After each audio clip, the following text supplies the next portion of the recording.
I'm going to just tell you this. This is my prediction. You know what?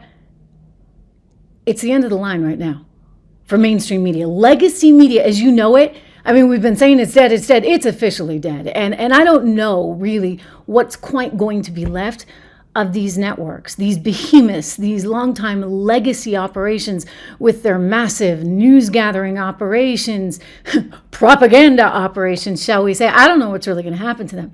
I think it's going to be pretty tough. I was just looking through some of the numbers and I want to share with you right now. Do you know that 5 million people cut the cord on cable last year? You know what? My family was one of them. We finally did it. You'd think, me being streaming, that I would have done that earlier, but it took us a little while.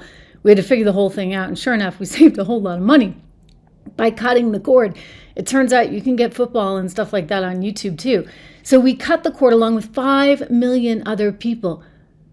That number is going to grow and grow and grow. It's one of the reasons why MSNBC is spinning off away from the parent network, because Comcast knows this is not the future. This is not the future. Comcast doesn't have a future with cable anymore. You think about all the layoffs that happened at CNN, at NBC, at Vox, and guess what?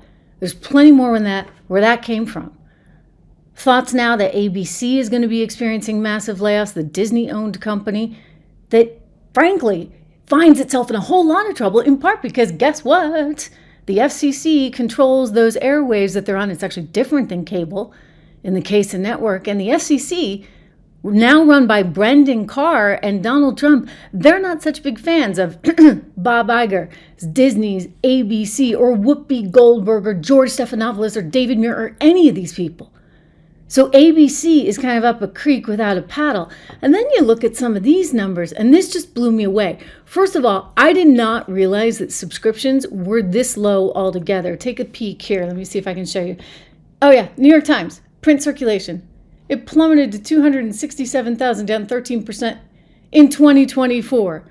Guess how much it's going to plummet in 2025? A whole lot more. I mean, only 267,600 people are getting the New York Times every single day. And then you get the Wall Street Journal, which is faring a bit better because at least, it's covering something specific. And it tends to be, dare I say, I mean, they have their own biases there too, but financial journalism, having come from that world, I can tell you tends to be a little bit less biased because you know what? The stock market's going to go up, it's going to go down. And no matter what, you want to make money. So you can't be overly political in that genre. Wall Street Journal has done a little bit better, but it still fell. Actually, more than the New York Times by 14% to 555,200. The LA Times, very slim publication there, reading the LA Times, fell to 105,700 people. Apparently, this is one Twitter account that's writing, you know what? Turns out preaching to these empty rooms does not pay the bills. We are the media. In other words, you, me, everyone out there, everyone on X, everyone on YouTube. Where do young people get their news today? YouTube, Rumble, maybe Facebook here and there, although Facebook wants to do less and less with news and more with entertainment. So people are coming to new news sources. And this is one of the reasons why we've done so phenomenally well here. Do I have my subscribe? I do have the subscribe button. I wasn't sure if we had that up. See, I'm wearing black. It's like a funeral for mainstream media here today. Make sure you subscribe, share, like, all that good stuff. Yeah, this soundbite, I meant to show you this the other day, so forgive me for not showing it to you as soon as it came out. But this was said by one Jennifer Rubin maybe about 3 days ago, where she sat down for this panel with Kellyanne Conway's former husband, George, the Never Trumper. And the two of them are talking about the demise of mainstream media and how bad it is. And Jennifer Rubin, who used to work for the Washington Post until, well, she became too biased for the Washington Post, which tells you something, right? Jennifer Rubin is trying to point out that, oh, you know what, all those Trump people, those MAGA people, they're illiterate, basically. She goes right back to the well with that song and dance. And she's like, there's no point in even trying to get them as a newspaper subscription because you never will. Look, I got news for her. Plenty of people are subscribed to Substack. Plenty of people subscribe to newsletters, including my own, 76research.com, shameless plug in there, 76research.com. You can get it for $1 a month, $1 a month. It goes to $9.95 after the first 2 months. But you can cancel anytime, no harm, no foul. It's all about financial markets and investing. But let's listen to Jennifer, who somehow thinks that people who are conservative, who like Donald Trump, don't know how to read. Okay. Why would ABC, Disney, the mouse, who has more money than God, settle with Donald Trump? I honestly don't know. You know, I've asked, why would ABC? But people ask me all the time, why is the media so mamsy-pamsy? And there are two explanations. One is they are convinced that if they would just move a little bit to the right, all those MAGA readers out there, now you'll notice the contradiction in terms, MAGA readers, would pick up the Washington Post and they would have more readers. What is the logical fallacy here? Yes, reader. And there is nothing that the Washington Post could possibly do that would have those people take out a subscription. But they're convinced they're in there someplace.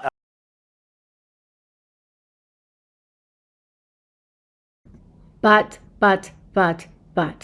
You heard where she was going, right? Whoa! I mean, she just kind of wants to just give dig after dig after dig after dig. And somehow those people, they're never going to read anyway. So why would you even bother? Again, I have news for her because they are reading. They're just not reading what you write, Jennifer. And they're not reading what the New York Times writes or what the Washington Post writes or the LA Times because it's nauseating. All right, it's gotten exhausting. We're tired of the same old song and dance. We're tired of you basically lying. I mean, I don't know how to say this nicely. That's what you guys did for some 8 years. I mean, we had Russia. Then we had to hear how, oh no, that laptop, that was bought and paid for by the Russians and brought to you courtesy of Rudy Giuliani. That had nothing to do with Hunter Biden, who Joe just pardoned after he promised, and you all swore in your editorial pages this would never happen. After he promised he would never pardon him, what did he do? He pardoned him, and like thousands of other people for that matter, with some serious criminal records. So I think Americans are just kind of sick and tired of reading the same old song and dance and not being able to actually get any truth. I mean, another great example is the COVID thing. We just, this on yesterday's show. You had Robert Redfield, former head of the CDC, now telling us, hey, look, this was a deliberate squash operation by the intelligence arms.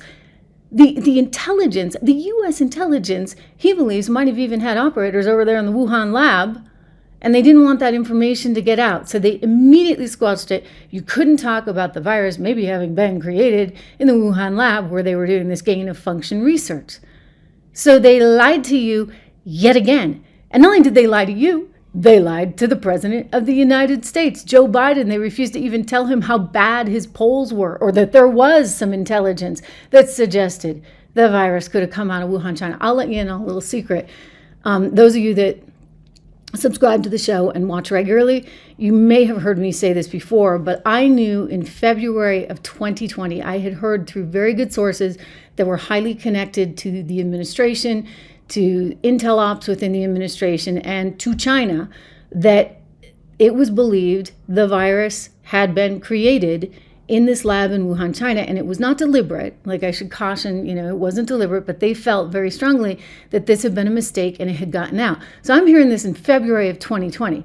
The country shuts down in March 2020.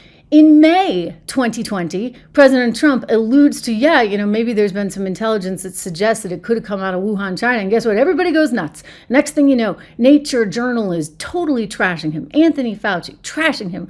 Boom, boom, boom, boom, boom. And they're using this as an opportunity to take him out, saying he's lying, saying that blaming China is racist, etc. You know the drill. Only it turns out, now we know, yep, sure enough, came from China.